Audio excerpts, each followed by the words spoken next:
Well, howdy. This week's Ask Pastor Mark comes from Megan. Howdy, Megan. My parents, who are believers, awesome, have become increasingly engrossed in conservative conspiracies. Oh, boy.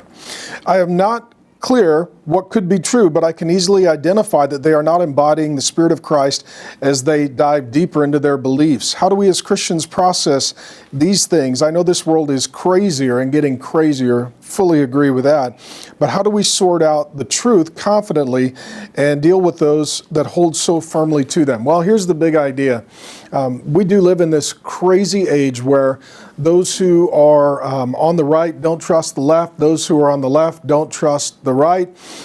Those who believe in government don't trust those who believe in freedom and liberty, and vice versa. We have an incredibly divided nation and culture. Last year's political election season only exacerbated those things. And as a result now, I think trust in media is at an all-time low. And as a result, alternative media comes into existence. But some of that, especially on the far right, is just whacked out, nuttier than a Snickers bar. We probably should drug test you conspiracy theories. And so as God's people, what we need to seek is that which is true. And so Jesus says that you would know the truth and the truth would set you free. And the fact is, if you're believing anything that's not true, you're in bondage, you're in slavery, you're in error. You're possibly even inviting the demonic into your life. Everything that God creates, Satan counterfeits, and the counterfeit of truth is lying and narrative forming. And we live in this day when some people, they spend way too much time and energy tracking down conspiracy theories, just following bizarre social media, YouTube channels and the like. That's not healthy and well behavior. If you're a person who is becoming increasingly rather obsessed with, conspiracy theories, really bizarre political theories, over time it can get desensitizing, and to you it can seem quite normal. In the same way that somebody is consuming pornography all the time, all of a sudden what they think is a normal relationship is very abnormal. They've lost sight of reality. As Christians, we believe in something called the Correspondence Theory of truth. And truth is that which corresponds with reality. And so if you're dealing with anything that is not dealing with reality, you're into the demonic, you're into the lies, you're into the deception, you're into the counterfeit. And that can happen on the left or the right. And what we tend to have right now is we have people who have really bizarre, insane theories on both sides of the political spectrum. We tend to fall into sort of ideological echo chambers. We tend to believe certain groups that align with our belief system. We tend to have suspicion or immediate opposition to anyone who would disagree. And what I would simply say is this, the best thing you can do is to make sure that your soul is healthy. And if you're constantly poisoning it with misinformation, disinformation, conspiracy theories, lots of conflict, if it's starting to encroach on a lot of your life, meaning your time is it's unmanaged and it's going too far into those realms. If your energy and you're finding you're heightened in fear, well, the Lord hasn't given us a spirit of fear, but a power and love and a sound mind. That ultimately, I would just ask all of us, are we spending our time with God or with media? Is God first and foremost on our mind, or are we opening our day by opening our phone and opening our soul and our heart and our mind to something that is very poisonous and very catastrophic?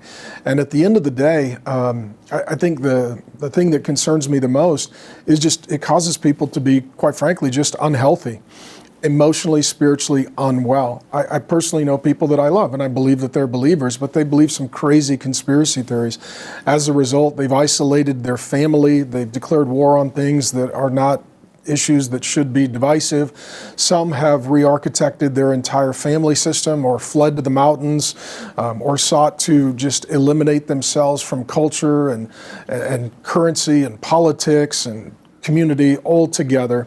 And isolation leads to desolation. Fear leads to paranoia and anxiety. And the Bible tells us to pursue sound doctrine.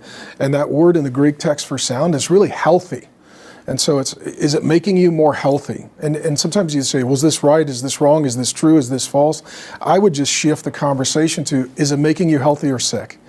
if it's making you healthier, more like Jesus, more filled with the fruit of the Spirit, love, joy, peace, patience, goodness, kindness, gentleness, faithfulness, and self-control, if it's growing your relationship with God and your compassion and empathy for others and your right dealing with reality, then you're probably going the right direction.